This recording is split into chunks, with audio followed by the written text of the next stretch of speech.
आजकाल इंटरनेटमुळे साध्यातली साधी गोष्ट सुद्धा अगदी चुटकीसारखी जगजाहीर होते.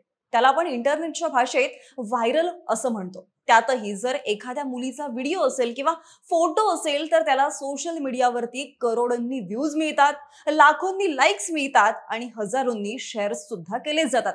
बघता बघता जिचा तो फोटो असेल किंवा व्हिडिओ असेल त्या मुलीचं नाव गुगलवरती ट्रेंड करायला सुरुवात होते. असंच एक नाव सध्या एक्स आणि गुगलवरती प्रचंड ट्रेंड करतंय. ते नाव आहे श्रुती नारायणन. श्रुती नारायणन ही तमिळ अभिनेत्री असून तिचा एका ऑडिशन दरम्यानचा 14 मिनिटांचा प्रायव्हेट व्हिडिओ सोशल मीडियावरती लीक झालाय. या व्हिडिओ नंतर तिने तिचं इंस्टाग्राम अकाउंट प्रायव्हेट केलेलं आहे. पण अशा पद्धतीने अभिनेत्रींचे प्रायव्हेट व्हिडिओ लीक होण्याचं प्रमाण अलीकडे फार वाढलंय. यात आता श्रुती नारायणन हिचंही नाव जोडलं गेलंय. नेमकं काय घडलंय अभिनेत्री श्रुती नारायण हिच्यासोबत थोडक्यात जाणून घेऊयात आपल्या आजच्या या व्हिडिओच्या माध्यमातून. नमस्कार, मी मयुरी कराडे आणि तुम्ही पाहताय विषयच भारी. मंडळी, श्रुती नारायणन ही तमिळ इंडस्ट्रीमधील एक प्रसिद्ध अभिनेत्री आहे. वयाच्या 24व्या वर्षी तिने तमिळ टीव्ही मालिकांमधून तिच्या कारकिर्दीला सुरुवात केली. श्रुतीच्या करिअरला सिरागद्दिगा आसाई या टीव्ही शो मुळे खऱ्या अर्थानं ओळख मिळाली. सध्या इंस्टाग्रामवरती 4,20,000 फॉलोअर्स तिचे आहेत. अभिनय क्षेत्रामध्ये पाय रोवू पाहणाऱ्या याच श्रुतीचा एक व्हिडिओ इंटरनेटवरती लीक झालाय. हा व्हिडिओ एका प्रायव्हेट ऑडिशन दरम्यानचा असल्याचं सांगितलं जातंय. मात्र त्याच्या सत्यतेबाबत अजून तरी कोणतीही अधिकृत पुष्टी झालेली नाही. जवळपास 14 मिनिटांचा हा व्हिडिओ आहे. सुरुवातीला हा व्हिडिओ रेडिटवरती शेअर करण्यात आला. नंतर तो एक्स म्हणजे ट्विटर आणि नंतर इंस्टाग्राम आणि आता टेलिग्राम वरती मोठ्या प्रमाणावरती व्हायरल झालाय. या व्हिडिओला आता हजारो लोकांनी पाहिलेलं असून यावरती वेगवेगळ्या प्रतिक्रिया सुद्धा उमटताना दिसत आहेत. काही लोकांनी अभिनेत्रीच्या समर्थनार्थ पोस्ट लिहिल्या आहेत तर काहींनी व्हिडिओच्या सत्यतेवरतीच प्रश्न उपस्थित केलेले आहेत. विशेष म्हणजे हे प्रकरण कास्टिंग काउचशी संबंधित असल्याचं सुद्धा सांगितलं जातंय. या संपूर्ण प्रकरणानंतर आता श्रुती नारायणनने तिचं इंस्टाग्राम अकाउंट प्रायव्हेट केलेलं आहे. तिने यावर कोणतीही अधिकृत प्रतिक्रिया दिलेली नाहीये. मात्र तिने यापूर्वी घेतलेली मेहनत आणि तिच्या व्यावसायिक स्वभावामुळे चाहत्यांनी तिच्या पाठीशी उभं राहावं असं काही लोकांचं मत आहे. तर काही सोशल मीडिया वापरकर्त्यांनी व्हिडिओमधील कथित शोषणावरती संताप व्यक्त केलाय. काहींनी त्याच्या सत्यतेवरती प्रश्न उपस्थित केलेले आहेत तर काहींनी असा अंदाज लावलेला आहे की ते डिफेक्ट असू शकते. हा व्हिडिओ सोशल मीडियावरती मोठ्या प्रमाणात शेअर केला जात आहे. त्याचवेळी श्रुती नारायणन या नावाचे हॅशटॅग सुद्धा एक्स हँडलवरती ट्रेंड करत आहेत, ज्यावरती 2 लाखांहून अधिक पोस्ट केल्या गेलेल्या आहेत. श्रुती नारायणनच्या आधी सुद्धा त्रिशा कृष्णन आणि ममला पॉल सारख्या प्रसिद्ध अभिनेत्रीशी संबंधित असाच एक प्रकार समोर आलेला होता, जो नंतर खोटा असल्याचा निष्पन्न झाला. सध्या तरी पोलिसांकडे किंवा चित्रपट संघटनांकडे याबाबत कोणतीही अधिकृत तक्रार दाखल झालेली नाहीये. पण नैतिकतेच्या आधारावरती अनेक सोशल मीडिया प्लॅटफॉर्म हा व्हिडिओ हटवण्याचे प्रयत्न करतायत. मंडळी, श्रुतीच्या आधी अभिनेत्री उर्वशी रौतेला हिचा सुद्धा बाथरूम मधील एक व्हिडिओ लीक झालेला होता. हा व्हिडिओ वाऱ्यासारखा सोशल मीडियावरती धुमाकूळ घालताना दिसलेला.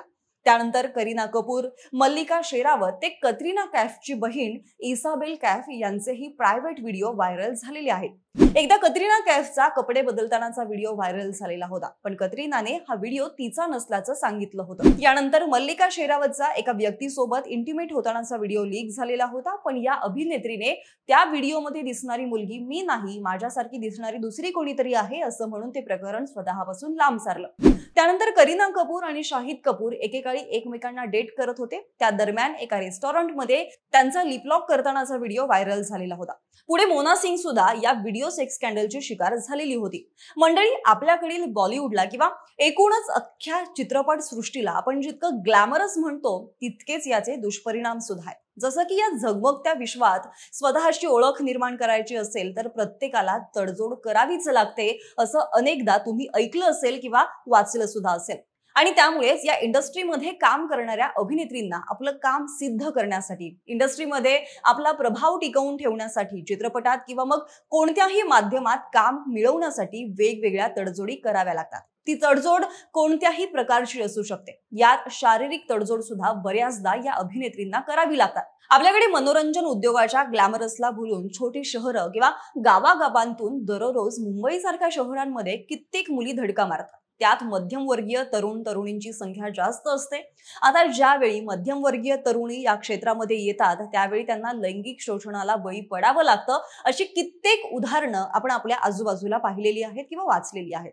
असं म्हणतात की मनोरंजन क्षेत्राचा पसारा वाढतोय. रोज नवे नवे चित्रपट निर्माते इथे तयार होत आहेत. चित्रपटांची संख्या वाढल्यामुळे पुरवठा सुद्धा वाढलाय आणि त्यामुळे इथे नशीब आजमावायला येणाऱ्या कलाकारांची संख्या सुद्धा तितकीच वाढत चालली आहे. निवड करण्यासाठी समोर पर्याय खूप असतील तर त्यातून एखाद दोन कलाकारांची निवड करताना काही निर्मात्यांकडून अपेक्षा ही वेगळी ठेवली जाते. कॉम्प्रोमाइज आणि नो कॉम्प्रोमाइज अशी यादीच इथे असते. कॉम्प्रोमाइज करण्याची तयारी असेल तर पुढच्या गोष्टी होतात. त्यात रोज दाखल होणाऱ्या 100 पैकी 60% निर्मात्यांचे इंटरेस्ट हे वेगळे असतात. मी पैसा पुरवतो, तू या गोष्टीत दे अशी अटच त्याने घातलेली असते. मग कुवत नसलेले दिग्दर्शक निर्मात्याच्या त्या गरजाही पूर्ण करण्यासाठी मागे पुढे पाहत नाहीत. याच संदर्भात गेल्या काही काळात कॉम्प्रोमाइजची ऑफर आल्याची कबुली टिस्का चोप्रा, कल्की कोचिन आणि राधिका आप्टे यांनी सुद्धा दिलेली होती. त्यांनी त्या परिस्थितीतून बाहेर पडून स्वतःची सुटका करून घेतली होती आणि जे काही मी मिळवीन ते स्वतःच्या मेरिटवरच मिळवेल असं त्यांनी ठामपणे ठरवलेलं होतं. अहो, फक्त अभिनेत्रीच नाही तर कित्येक ठिकाणी तर मेकअप मन सुद्धा हेअर ड्रेसरला कॉम्प्रोमाइज करणार का असं विचारतो. याबाबत अभिनेत्री वर्षा उसगावकर यांनी एका मुलाखतीत म्हटलेलं होतं. आता या सगळ्याला कास्टिंग काउच जबाबदार असल्याचं म्हटलं जातं. कास्टिंग काउच म्हणजे काय तर काम देण्याच्या बदल्यात त्या अभिनेत्रींकडून शरीर संबंधांची मागणी करणे. या कास्टिंग काउचला आता श्रुती नारायण ही सुद्धा बळी पडली आहे. मंडळी, बॉलिवूड किंवा आता तर मराठी इंडस्ट्रीमध्ये सुद्धा कास्टिंग काउचचा प्रकार होत असल्याचं समोर आलंय आणि त्यामुळेच अभिनेत्रींना त्यांच्याकडील कलेच्या जोरावर नाही तर गिव्ह अँड टेकच्या जोरावरती जे काम दिलं जातं त्यावर तुमचं नेमकं काय म्हणणं आहे ते आम्हाला नक्की कळवा आणि आपल्या विषयच भारीला सबस्क्राईब करायला विसरू नका. धन्यवाद.